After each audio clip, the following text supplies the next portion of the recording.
Nahmaduhu wa nasta'inuhu wa nastaghfiruh wa na'udzu billahi min syururi anfusina wa min sayyiati a'malina. Man yahdihillahu fala mudhillalah wa man yudlil fala hadiyalah. Wa asyhadu an la ilaha illallah wahdahu la syarikalah wa asyhadu anna Muhammadan 'abduhu wa rasuluhu la nabiyya ba'dah. Ya ayyuhalladzina amanu taqullaha haqqa tuqatih wa la tamutunna illa wa antum muslimun.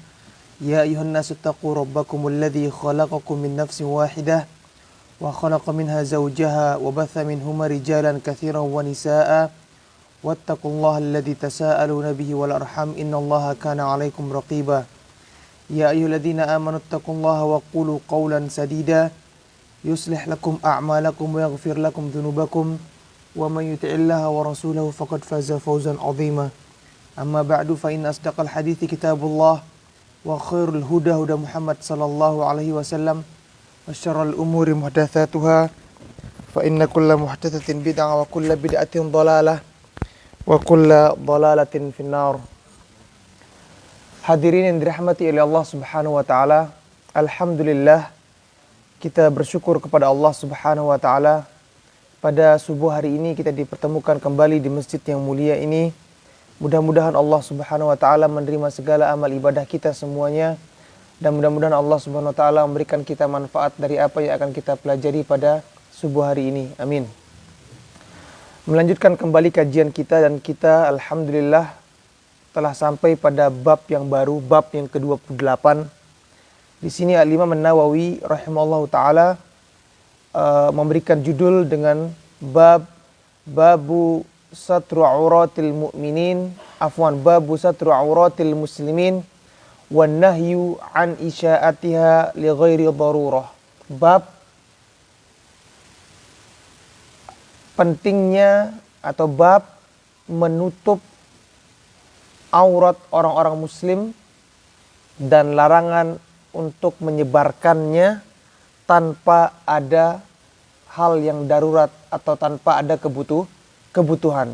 Jadi babu satru auratil muslimin wan nahyu an isya'atiha li ghairi darurah. Bab menutup aib atau menutup aurat orang-orang muslim dan larangan menyebarkannya ketika atau tanpa ada darurat.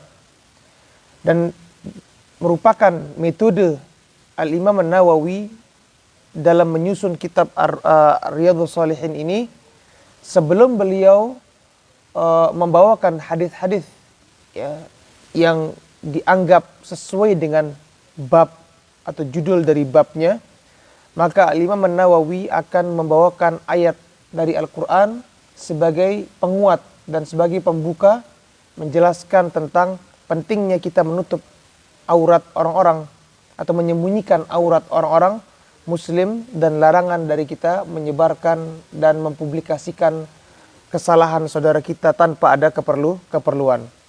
Di sini Imam Nawawi membawakan ayat dari surat An-Nur ya, ayat ke-19 di mana Allah Subhanahu wa taala berfirman, "Innal ladzina yuhibbuna an tashi'al fahishata fil ladzina amanu lahum 'adzabun alimun fid dunya wal akhirah." Dan orang-orang yang senang ya, kekejian itu menyebar di orang-orang yang beriman. Di orang-orang yang suka ketika sesuatu yang keji itu tersebar di kalangan orang-orang yang beriman. Apa yang mereka dapatkan? Orang yang suka menyebarkan kekejian, orang yang suka membuat sesuatu yang keji, sesuatu yang buruk itu menjadi tersebar di kalangan orang-orang yang beriman, maka mereka akan mendapatkan azab yang pedih di dunia dan di akhirat. Ini adalah ancaman dari Allah Subhanahu wa taala orang-orang yang suka menyebarkan hal-hal yang keji, suka menyebarkan hal-hal yang buruk di kalangan kaum muslimin, maka dia akan mendapatkan azab di dunia dan di akhirat. Tapi sebelum kita menjelaskan lebih detail tentang ayat ini, maka kita akan jelaskan terlebih dahulu apa itu arti dari aurat. Dan aurat yang dimaksudkan oleh Al-Imam An-Nawawi pada bab ini adalah al-aurah al-ma'nawiyah. Jadi aurat yang bersifat maknawi. Karena aurat itu ada dua. Auratun hissiyatun, aurat yang hissi, aurat yang nyata atau aurat yang bisa dilihat oleh mata kita. Dan yang kedua, al-aurah al-ma'nawiyah. Aurat maknawi, aurat yang tidak terlihat. Aurat hissiyah, itu aurat yang bisa dilihat oleh mata kita, yaitu aurat yang terdapat pada tubuh seseorang. Yang dimana aurat itu ada dua. Jadi aurat yang ada pada tubuh seseorang itu ada dua. Aurat yang besar dan aurat yang kecil. Aurat yang besar yaitu aurat yang tidak boleh dilihat kecuali oleh istri atau suaminya sendiri. Yaitu kemaluan. Dan ada aurat yang kecil yaitu aurat yang boleh dilihat oleh maharimnya. Orang-orang yang termasuk dari mahram orang tersebut. Misalnya seorang wanita boleh memperlihatkan rambutnya misalnya, atau boleh memperlihatkan lehernya misalnya, atau kakinya misalnya, kepada orang-orang yang termasuk mahramnya, ayahnya, kakaknya, pamannya, anaknya, dan lain sebagainya. Adapun aurat yang berat, yaitu aurat yang tidak boleh diperlihatkan kecuali oleh suami atau istrinya, yaitu kemaluan. Adapun aurat ma'nawiyah yang dimaksudkan oleh Imam Nawawi di sini adalah yaitu al-aib was-su'ul khuluqi wal amali. Aib, ya, sesuatu yang aib atau sesuatu yang merupakan keburukan pada akhlak atau perbuatan atau ya sifat dan karakter dari seseorang tersebut. Jadi maksud dari aurat yang harus kita tutupi di sini, kata Imam Nawawi, adalah ketika kita melihat saudara kita memiliki perbuatan yang buruk, memiliki sifat yang buruk, karakter yang buruk, ya, atau aib pada dirinya, aib misalnya dia pernah melakukan sebuah dosa, melakukan sebuah perbuatan yang buruk, maka kita diminta untuk menutupi aibnya oleh Allah Subhanahu wa ta'ala.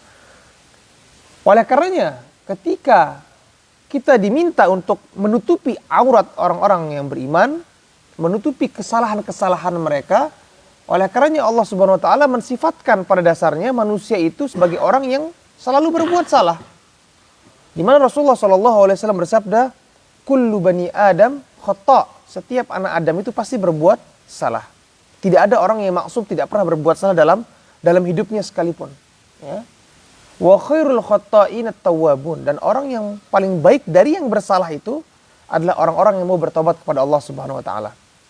Jadi ketika kita melihat saudara kita melakukan sebuah kesalahan, itu sesuatu hal yang memang terjadi pada diri seorang manusia. Makanya Allah mensifatkan manusia dengan sifat bolum dan jahul. Dua sifat yang sangat melekat pada manusia, yaitu dia adalah orang yang banyak berbuat zalim dan orang yang banyak atau orang yang bodoh, orang yang jahil. Zalim ketika dia melakukan perbuatan kesalahan karena dia sengaja, dia tahu itu salah tapi tetap ia kerjakan, maka dia mendapati gelar apa? Zalim. Kalau dia mengerjakan kesalahan karena dia tidak tahu itu salah, maka dia adalah orang yang jahil.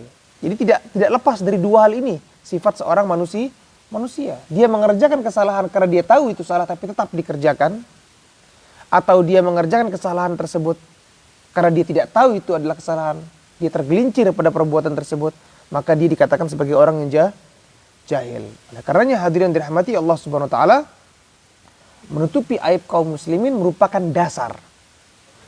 Kita tidak boleh menyebarkan kesalahan seseorang kecuali apabila menyebarkannya atau menampakkannya atau mempublikasikannya ada kebutuhan di balik hal tersebut. Kita berikan contoh. Ada seseorang yang merupakan seorang penjual. Dia menjual barang-barang di tokonya. Dia adalah orang yang suka berbuat curang. Dalam timbangannya dia kurangi. Dan kita tahu hal tersebut. Dia suka berbohong, menipu customernya dan lain sebagainya. Maka pada dasarnya atau pada awalnya kita diminta untuk menutupi terlebih dahulu oleh Allah Subhanahu wa taala. Yang harus kita lakukan adalah apa? Langsung menasehati individu tersebut. Kita datangi, kita nasihati, jangan engkau berbuat curang, ya. Jangan engkau membohongi orang-orang yang belanja pada tokomu, jangan kamu mengurangi timbangan dan lain sebagainya.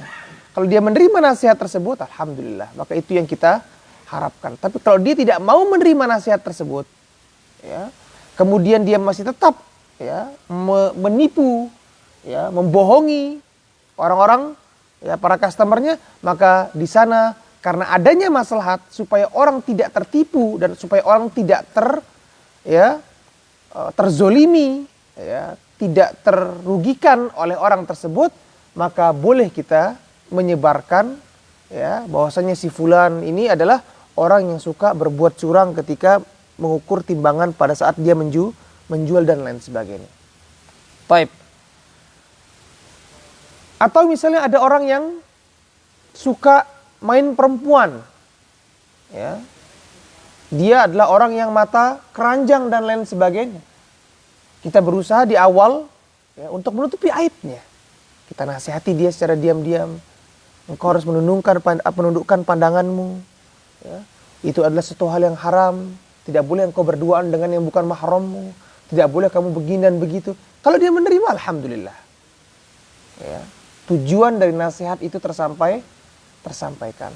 Akan tapi kalau misalnya dia tidak mau berhenti, ya, kemudian suatu ketika dia datang untuk melamar, ya, seseorang yang kita kenal dan kita ketahui dia masih melakukan hal tersebut, ya, berbuat dosa, bermain dengan yang bukan mahramnya dan lain sebagainya, maka di sana karena adanya kebutuhan, karena adanya darurat untuk menyampaikan keburukannya, kita boleh menyampaikan keburukannya kepada misalnya ayah dari wanita yang akan dilamar oleh lelaki tersebut. Nanti akan kita bawakan dalil-dalilnya yang menunjukkan bahwasanya seseorang boleh menampakkan aib saudaranya ketika ada kebutuhan. Ketika tidak ada kebutuhan, maka kembali ke hukum dasar, tidak boleh kita menampakkan atau menyampaikan, mempublikasikan kesalahan saudara kita. Kemudian hadirin dirahmati Allah Subhanahu wa taala, di sini Imam Nawawi membawakan sebuah ayat dalam surat An-Nur, ya. Ayat yang ke-19 di mana Allah berfirman, innal ladzina yuhibbuna an tasyi'al fahishata fil ladzina amanu, dan orang-orang yang suka menyebarkan, ya, sesuatu yang keji, suatu kedustaan, suatu keburukan, ya, di kalangan orang-orang yang beriman, suatu kerusakan dan lain sebagainya, maka bagi mereka azab yang pedih di dunia dan di akhirat. Bentuk kita menginginkan keburukan tersebar di kalangan orang-orang yang beriman ada dua kemungkinannya. Keburukan tersebut tersebar di seluruh kalangan orang-orang beriman. Kita menyebarkan, misalnya mempublikasikan video porno, sehingga orang-orang di suatu kota semuanya melihat video tersebut, ya. Atau misalnya membawakan kedustaan, sehingga satu kota itu percaya tentang kedustaan atau keburukan, kekejian yang ia sampaikan. Ya. Dia ingin membuat orang-orang muslim itu terfitnah, ya, dengan keburukan yang ia sebarkan di kalangan orang-orang beriman tersebut. Ini kemungkinan yang pertama. Ini akan mendapatkan azab yang pedih dari Allah Subhanahu wa taala karena dia menyebarkan kerusakan, membuat orang-orang beriman itu mendapatkan keburukan. Ya, video porno lah, narkoba lah misalnya, dan lain sebagainya. Maka ini bukan main, ya, bukan suatu hal yang sepele. Bagi mereka azab di dunia dan juga azab di akhirat. Kemungkinan yang kedua, dia menginginkan keburukan ada pada orang beriman dan orang yang bersifat personal, dan ini yang dimaksudkan oleh dalam ayat ini oleh Allah Subhanahu wa taala tentang Aisyah, istri Nabi Muhammad sallallahu alaihi wasallam, ibunya orang-orang yang beriman. Ketika terjadi haditsatul ifk, terjadi peristiwa, ya, beliau radhiyallahu taala anha difitnah oleh orang-orang munafik yang akan kita bawakan ceritanya, ya. Jadi maksud yang kedua, tersebarnya keburukan di kalangan orang-orang beriman itu adalah tersebarnya atau terjatuhnya keburukan, kekejian, ya, kepada seseorang personal, dan orang yang menyebarkan keburukan bagi seseorang personal ini. Misalnya ada seseorang yang memfitnah, seseorang adalah wanita pezina, sehingga nama wanita ini menjadi buruk di kalangan kalangan kaum muslimin. Atau dia mengatakan si fulan ini adalah seorang yang suka ya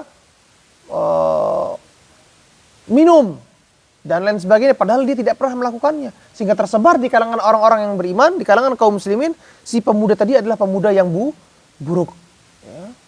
Maka ini orang yang menyebarkan keburukan seperti ini juga sama seperti yang pertama, yang menyebarkan kepada seluruh kaum muslimin, dia akan mendapatkan juga azab yang pedih di dunia dan di akhirat.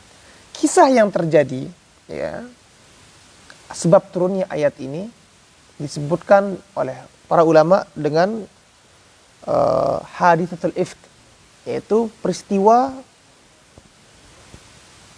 kedustaan, fitnah kepada Ummul Mukminin, ibu kita, ya, ibunya orang-orang yang beriman, Aisyah radhiyallahu ta'ala anha, bahwasanya orang-orang munafik menuduh Aisyah radhiyallahu ta'ala anha telah ya serong atau berzina dengan seseorang yang bernama Safwan ibn Mu'attal, salah seorang sahabat Nabi Muhammad sallallahu alaihi wasallam. Dan Allah Subhanahu wa taala menurunkan ayat dari surat An-Nur ini sebagai apa? Sebagai penegasan tentang kesuciannya Aisyah radhiyallahu ta'ala anha dan mendustakan ya propaganda, ya, fitnah yang disebarkan oleh orang-orang munafik.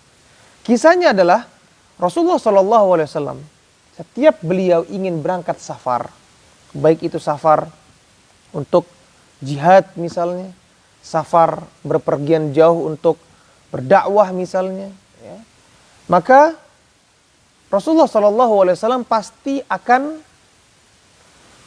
mengundi di antara nama-nama istri beliau, siapa yang diundi kemudian keluar namanya, maka itu yang akan menemani Rasulullah SAW berpergian. Karena orang zaman dahulu ketika safar membutuhkan waktu yang lama, ya. Dari Mekah ke Madinah saja membutuhkan waktu 10 hari perjalanan pada saat zaman Nabi Muhammad SAW. Adapun zaman sekarang dengan mobil bisa ditempuh dengan waktu kurang dari 5 jam. Mekah ke Madinah itu kira-kira 5 jam mengendarai mobil. Adapun zaman Nabi Muhammad SAW ketika mereka berangkat dari Madinah ke Mekah itu 10 hari perjalanan. Baliknya lagi 10 hari, berarti berapa? 20 hari. Berapa lama yang dihabiskan di tempat tersebut? Kita tidak mengetahui, sehingga Rasulullah SAW selalu mengajak salah satu istri beliau untuk menemani beliau pada saat safar. Pada saat kejadian tersebut, nama Aisyah radhiyallahu ta'ala anha yang keluar, sehingga berangkatlah Aisyah bersama Rasulullah dan bersama rombongan, ya, para sahabat untuk pergi safar. Baik. Ketika pada saat perjalanan pulang, pada saat ingin kembali pulang ke kota Madinah, ya, Aisyah radhiyallahu ta'ala anha ingin buang air, sehingga Aisyah harus pergi menjauh dari tempat mereka, camp mereka, ya, tempat beristirahat mereka di tengah padang pasir, harus pergi jauh, mungkin di balik bukit dan lain sebagainya untuk apa? Qadha hajat, ya, menyelesaikan hajatnya. Dan Aisyah radhiyallahu ta'ala anha pada saat safar tersebut mengendarai seekor unta yang ada haudaj, ya. Jadi haudaj itu seperti pelana, akan tapi ada kurungannya, sehingga orang yang duduk di atas unta tersebut, di atas pelana atau di dalam kurungan tersebut tidak akan nampak dari luar. Ya, kita mungkin sering melihat, ya, di televisi unta-unta yang misalnya membawa sebuah kotak, ya, yang dimana orang bisa masuk ke dalamnya kemudian duduk, ya, seperti box yang dibawa oleh unta. Dan Aisyah radhiyallahu ta'ala anha ketika safar itu duduknya di dalam haudaj namanya. Aisyah radhiyallahu ta'ala anha pada saat itu adalah wanita yang baru berusia apa? 13, 14, 15 tahun. Ya, masih belasan tahun. Dan Aisyah adalah wanita yang bukan memiliki tubuh yang besar. Aisyah adalah wanita yang memiliki tubuh yang kecil, artinya tidak memiliki bobot yang besar. Sehingga ketika Aisyah radhiyallahu ta'ala anha masih sedang menyelesaikan ingin menyelesaikan hajatnya, orang-orang yang membawa atau yang mengangkat haudajnya Aisyah ini ke atas unta tidak menyangka bahwasanya di dalamnya padahal tidak ada orang. Mereka menyangka ada Aisyah di atas, di dalamnya. Tidak bisa membedakan keberadaan Aisyah di dalamnya dengan tidak ada. Beratnya dianggap sama. Karena mungkin haudaj itu pada dasarnya sendiri sudah berat. Misal dari kayu, kemudian dia punya kainnya, kemudian dari kulitnya, rangka-rangkanya, sehingga itu ada bobot beratnya. Ketika diangkat oleh para sahabat untuk dinaikkan ke atas unta, mereka menyangka Aisyah ada di dalam. Padahal di mana? Padahal sedang menyelesaikan hajatnya radhiyallahu taala anha. Akhirnya berangkatlah rombongan pulang ke kota Madinah. Aisyah tertinggal di tempat tersebut. Kemudian ya, Aisyah adalah wanita yang cerdas. Bahkan Aisyah adalah salah seorang wanita yang faqihah, yang sangat faqih, memiliki ilmu yang sangat banyak. Termasuk wanita yang paling banyak meriwayatkan hadis dari Rasulullah Shallallahu Alaihi Wasallam. Banyak kita mendengar hadis-hadis anak Aisyah radhiyallahu taala anha diriwayatkan dari Aisyah. Anak Aisyah, ya, sami itu Aisyah radhiyallahu taala anha. Aku mendengar Aisyah berkata, artinya apa? Aisyah ini adalah wanita yang cerdas, ya, wanita yang pintar. Sehingga ketika dia tahu dia ditinggal oleh rombongan rombongan Rasulullah SAW bersama para sahabatnya, dia diam di tempat tersebut. Dia tidak ikut lari mengejar, menyusul rombongan tersebut. Tidak. Dia diam di sana. Kenapa? Karena dia tahu nanti orang-orang itu pasti akan apa? Akan menyadari bahwasanya Aisyah tertinggal dan akan kembali untuk menjemput Aisyah. Aisyah diam di sana. Tidak pergi kemana-mana, duduk sudah nunggu di situ. Dia akan menganggap akan kembali ada orang yang akan menjemput dia. Setelah menunggu beberapa lama, ternyata tidak lama ada seseorang yang juga ketinggalan oleh rombongan Rasulullah bersama para sahabatnya. Orang ini bernama Safwan bin Mu'attal. Safwan bin Mu'attal ini kalau sudah tidur nggak bisa bangun, kecuali memang Allah Subhanahu Wa Taala bangunkan dia. Mau suara petir, mau suara ya orang teriak-teriak, mau suara ini suara itu, dia nggak akan bangun. Dia kalau orang yang sudah tidur, tidurnya dalam. Ini terkenalnya Safwan bin Mu'attal. Ketika rombongan kaum muslimin kembali ke kota Madinah, pasti akan menimbulkan suara kegaduhan, mungkin suara orang berbicara, suara orang mengangkat barang, suara ini, suara itu. Ya kalau sekarang misalnya orang berangkat tuh starter mobil ini dan lain sebagainya. Ya. Dia tidak bangun, sehingga dia tertinggal. Dia bangun, matahari sudah sudah telat gitu. Kemudian dia berjalan kembali menuju kota Madinah. Di tengah perjalanan, dia melihat ada seorang wanita dan dia tahu bahwasanya itu dia tahu, dia bisa mengetahui bahwasanya itu Aisyah karena kejadian ini terjadi sebelum turunnya ayat hijab, di mana Allah Subhanahu Wa Taala memerintahkan wanita di zaman Rasulullah SAW untuk menjulurkan kain dari kepala ke seluruh tubuhnya. Artinya apa? Menutupi juga wajahnya. Dan ini adalah dalil bagi para ulama yang mewajibkan cadar, ya, mewajibkan niqab. Ayat hijab, ya, menurut sebagian para ulama adalah ayat yang menunjukkan wajibnya bercadar bagi wanita. Terlepas dari perbedaan di kalangan para ulama, sebagian mengatakan dia sunnah, sebagian mengatakan tidak sampai ke derajat wajib. Akan tapi intinya kejadian ini sebelum turunnya ayat wajibnya wanita itu menjulurkan seluruh pakaian dari atas ke bawah. Artinya Aisyah ya memakai jilbab, tentu saja kita jangan menganggap bahwasanya berarti Aisyah tidak pakai jilbab, tidak. Ya, mereka menggunakan hijab yang syar'i, ya. Akan tapi hanya saja Aisyah tidak menutup wajahnya pada saat itu. Belum memakai cadar maksudnya, sehingga Safwan tahu bahwasanya ini adalah istri Rasulullah Shallallahu Alaihi Wasallam. Tidak pakai panjang lebar, bahkan Safwan bin Mu'attal tidak mengeluarkan sepatah kata pun karena menghormati Rasulullah Shallallahu Alaihi Wasallam. Dia tidak mau berbicara dengan istri Rasulullah ketika tidak ada Rasulullah. Kan banyak orang yang ya di mana Allah Subhanahu Wa Taala ya seharusnya memerintahkan dia untuk menundukkan pandangannya, tapi ketika misalnya ketemu sama istrinya orang di pinggir jalan, di mall, di mana, ngobrol, asyik ngobrol, ya, pas lagi tidak ada suaminya. Di sana bisa-bisa setan itu menjatuhkan sesuatu pada diri kita, ternyata kita memperhatikan istri orang lain. Kemudian muncullah, istrinya ternyata dia manis juga ya. Ternyata dia kalau bicara itu enak, orangnya asik dan lain sebagainya. Itulah di mana ketika Rasulullah SAW memerintahkan kita untuk menundukkan pandangan supaya kita jangan sampai membuka celah bagi setan untuk menjatuhkan sesuatu kepada hati kita, menjaga hati kita, kesucian hati kita. Nah, di sini Sofwan tidak berbicara sedikit pun dengan Aisyah. Begitu hormatnya dan menghormati Rasulullah SAW dan juga menghormati Aisyah. Tidak pakai dua patah kata. Langsung kemudian dipersilahkan untuk naik ke atas unta. Kemudian Sofwan jalan di depan. Aisyah di belakang. Dia nggak mau ya jalan di belakangnya. Kenapa? Karena dia akan melihat Aisyah. Atau tidak mungkin juga barengan naik unta boncengan. Ya, naik unta. Di jalan di depan. Kemudian berjalan menuju kota Madinah. Sampai begitu rombongan pertama sampai di kota Madinah. Kemudian ternyata Aisyah itu ketinggalan.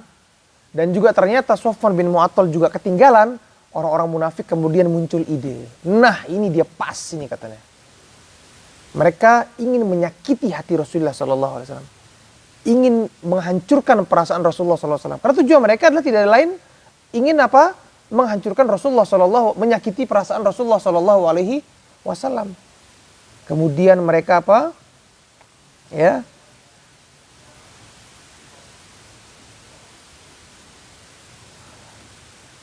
menyebarkan ya kabar-kabar burung, isu-isu, kayaknya begini, katanya begini, dan ternyata ketika Aisyah ya datang ya selang beberapa waktu, orang-orang di kota Madinah ketika melihat mereka baru datang belakangan, di sanalah orang-orang munafik kemudian mengatakan, aku mendengar Aisyah begini, Aisyah begitu, Aisyah begini, Aisyah begitu, dan sampailah kabar tersebut kepada Rasulullah SAW.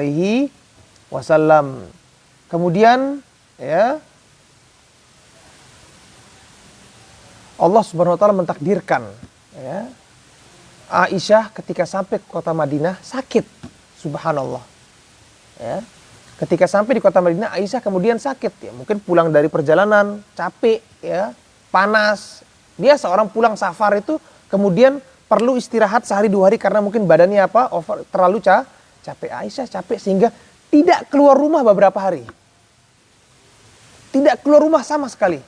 Diam di rumah terus. Sehingga Aisyah nggak tahu orang-orang di luar tuh sudah ngomong ini ngomong itu, bahwasanya dia begini, dia begitu, dia begini, dia begitu. Dia nggak tahu. Dia di rumah, dia pikir nggak ada apa-apa. Dia pikir semuanya baik-baik saja. Padahal di luar ini obrolan sudah macam-macam. Aisyah begini, Aisyah begitu. Orang-orang munafik ini ya menyebarkan sesuatu dan penakutnya. Sifat orang munafik itu mereka penakut. Nggak ada orang munafik itu yang gentle, berani terang-terangan, nggak ada. Ya misalnya orang munafik mengatakan dia nih zina, kita lihat dia zina, nggak ada. Dia cuma bilang apa? Kita dengar katanya orang ini. Selalu mengatakan katanya ini dan lain sebagainya. Ya, itu penakutnya. Sifat-sifat orang munafik itu penakut. Karena mereka mengatakan kita dengar, kita begini, kita begitu. Sampailah berita ini kemudian termakan 3 orang dari sahabat Rasulullah SAW. Ya, kemakan omongannya. Ya. Ada 3 orang yang kemakan omongan bahwasanya, dan mereka percaya bahwasanya Aisyah radhiyallahu taala anha itu ya telah serong ya mengotori kasur Rasulullah SAW. Artinya kiasan dalam bahasa Arab itu ketika wanita itu serong atau suami itu serong ya melakukan sebuah perbuatan haram dalam hubungan pernikahannya, maka dianggap telah mengotori tempat tidurnya. Karena seharusnya hal yang ia lakukan itu hanya ia lakukan di tempat tidurnya yang dimana itu telah Allah halalkan bagi dirinya. Ketika dia serong di luar, ya, dia telah menodai. Ya, kita bahasakan dengan bahasa yang lebih pas, menodai kesucian rumah tangga mereka. Dan 3 orang yang termakan omongan ini adalah ya Mastah bin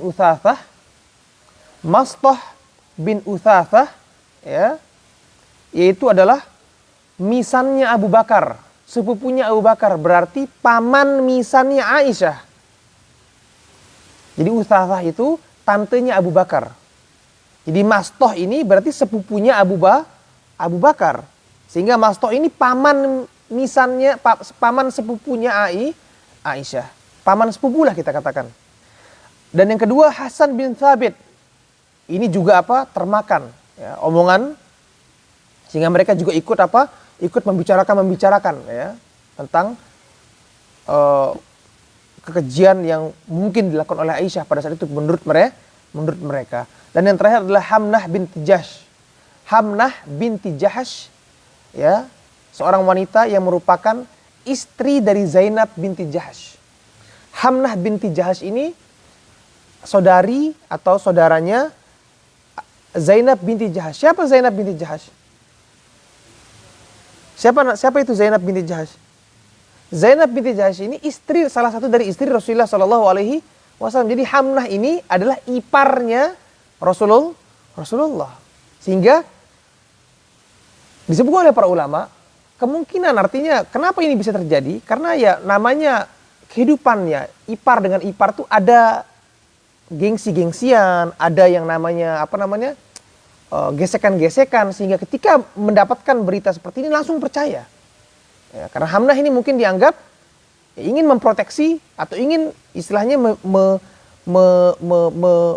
membuat adiknya atau saudaranya yang bernama Zainab ini supaya baik. Tapi istri yang baik gak baik. Itu biasa terjadi pada kehidupan orang yang ya berpoligami misalnya dalam rumah tangganya. Ada hal-hal seperti ini terjadi. Ya, keluarganya perempuan ingin istilahnya menyudutkan si istri yang lain supaya saudarinya yang merupakan istri kedua misalnya ini yang baik, istri yang ini tidak baik, hanya ini yang baik. Itu ya, terjadi ya, dan ini terjadi bahkan pada kehidupan para sahabat Rasulullah Shallallahu Alaihi Wasallam. Taib.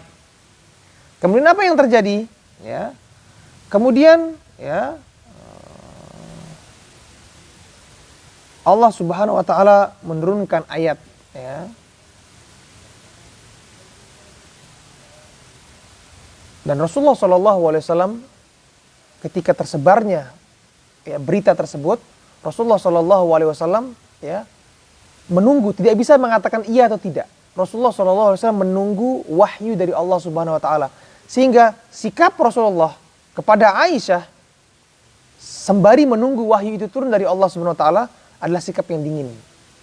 Ketika Rasulullah pulang ke rumah biasanya mungkin ya bersenda gurau atau misalnya mungkin melakukan satu hal yang merupakan ya kebiasaan Rasulullah, tapi hari ini hal-hal pada saat waktu itu biasa aja, sehingga Aisyah merasa kok ada yang aneh ini ya gitu loh, aneh ini, kenapa ini gitu loh, sampai akhirnya Aisyah ini tahu bahwasanya orang-orang itu membicarakan keburukan kepada dia, maka Rasulullah memulangkan dia, artinya menyuruh dia untuk pulang ke rumah keluarganya untuk beristirahat, artinya sudah kamu pulang aja ke rumahmu dulu, artinya tenangkan pikiran supaya, karena Rasulullah juga ingin menenangkan, ingin menunggu wahyu dari Allah Subhanahu Wa Taala. Akhirnya Allah menurunkan 10 ayat dari surat An-Nur yang menunjukkan tentang ya pensucian, pembersihan ya Aisyah radhiyallahu taala anha dari segala tuduhan-tuduhan orang-orang munafik.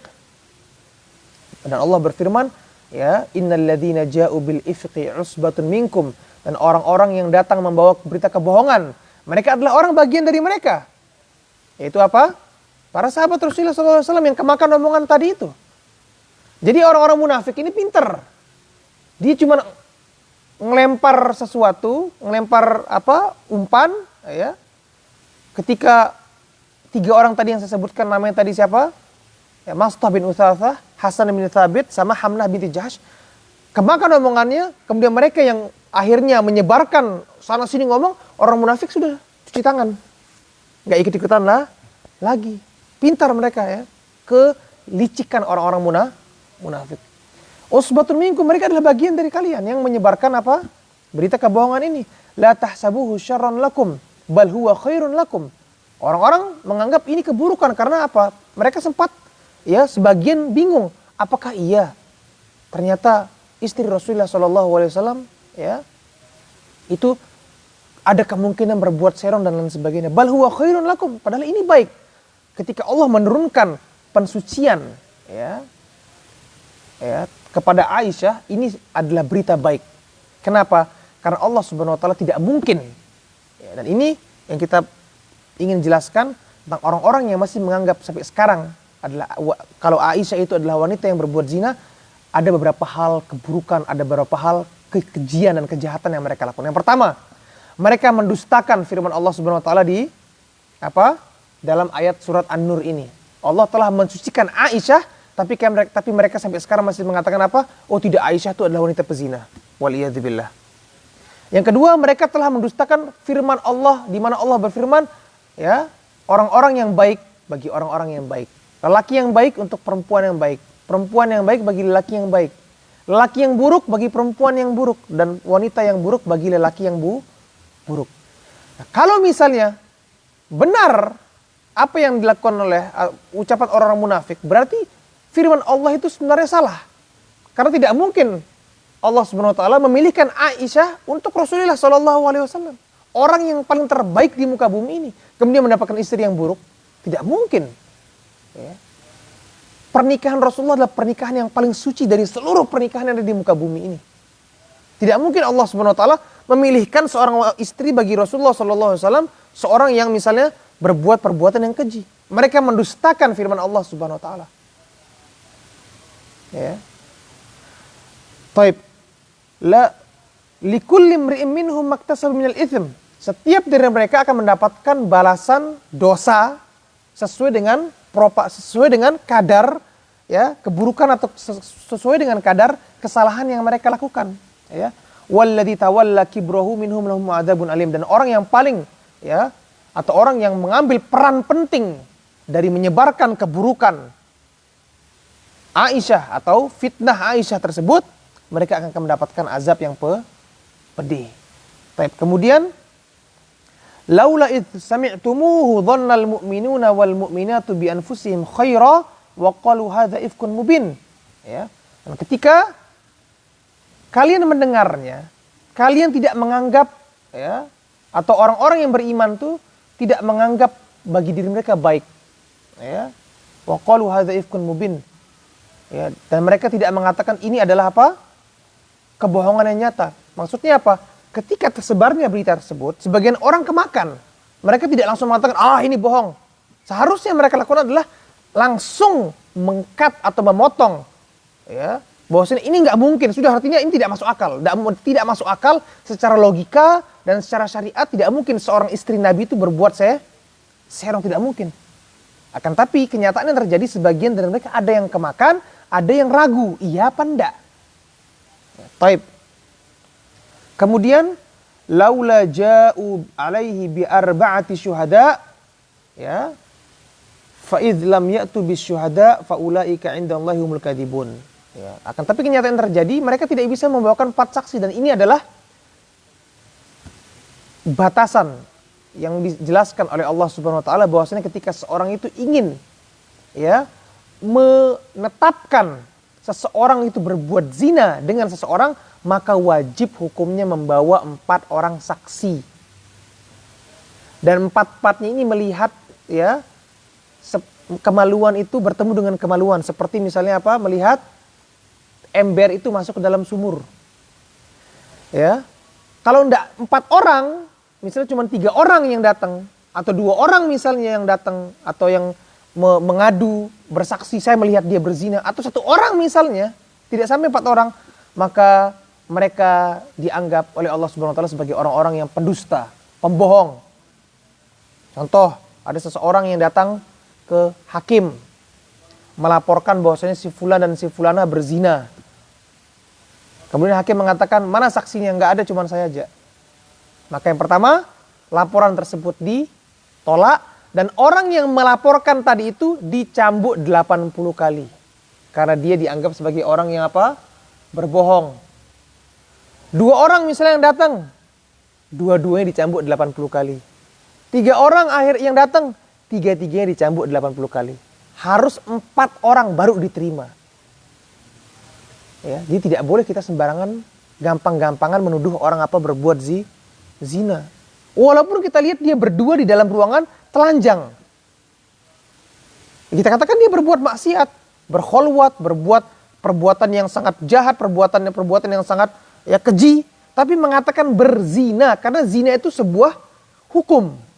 Kalau dia berzina, dia belum menikah, dia akan dicambuk. Kalau dia berzina, dia telah menikah, maka dia akan dirajam.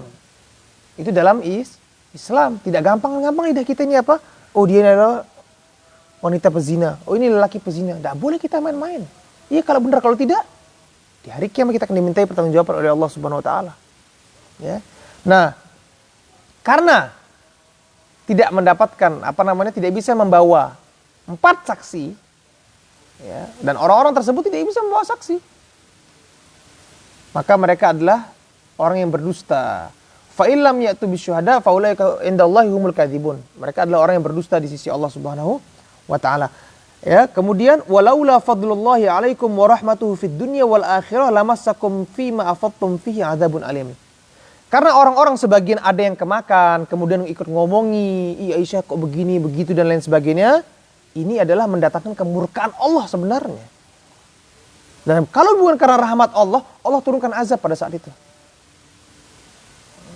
Diturunkan azab. Karena berani membicarakan sesuatu yang sebenarnya telah jelas. Tidak perlu lagi dibicarakan sebenarnya. Secara logika tidak masuk akal. Seorang nabi, orang terbaik di muka bumi ini, kemudian Allah pilihkan istri yang tidak baik. Tidak mungkin. Di ayat-ayat yang sebelumnya, Allah menyebutkan bahwasanya wa azwajuhu ummahatukum. Dan ya, istri-istri Nabi itu adalah apa? Ibu-ibu kalian. Tidak pantas anak itu ngomongin jelek bagi ibunya. Logikanya seperti itu. Seluruh sahabat Nabi itu ibaratnya adalah anaknya Aisyah. Aisyah ini ibu mereka, ibunya orang-orang yang beriman. Kok anak-anaknya kok sepakat ngomongin ibunya yang buruk gitu loh. Ibu saya begini, dan lain sebagainya.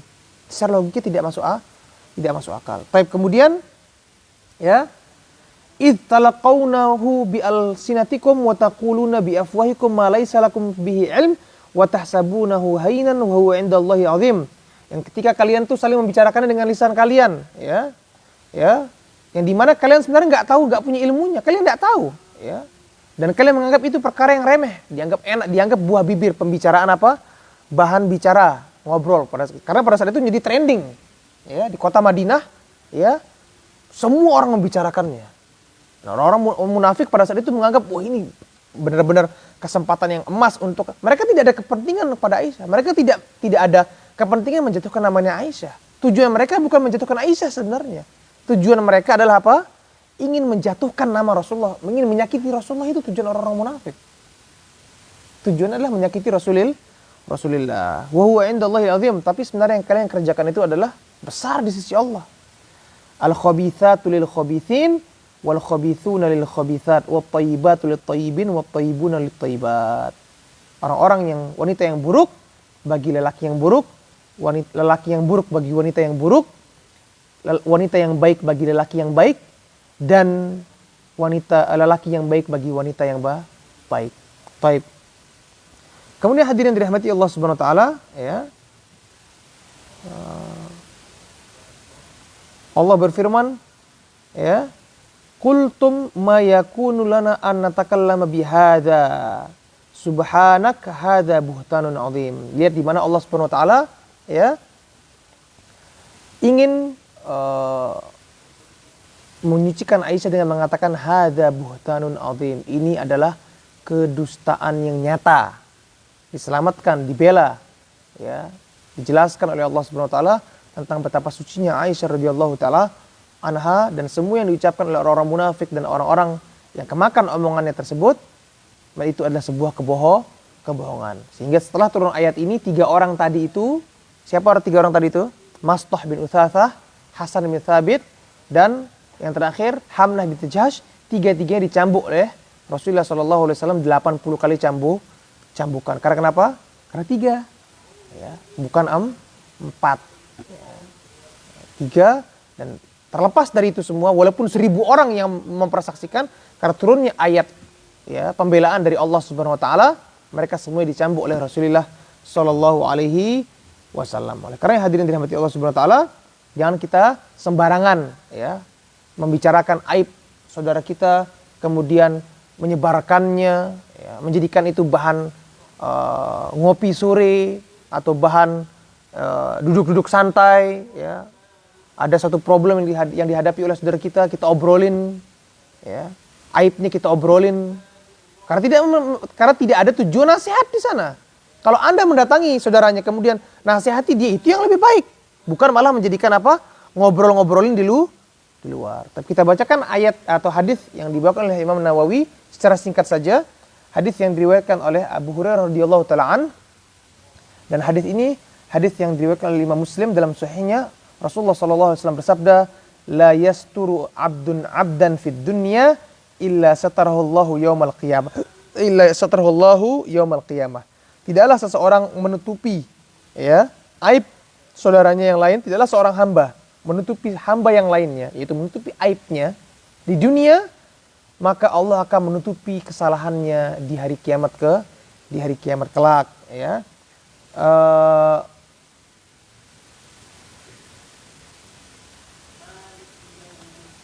Masalah menutupi tadi ini ya, ada dua masalah. Yang pertama, seseorang itu menutupi saudaranya ya.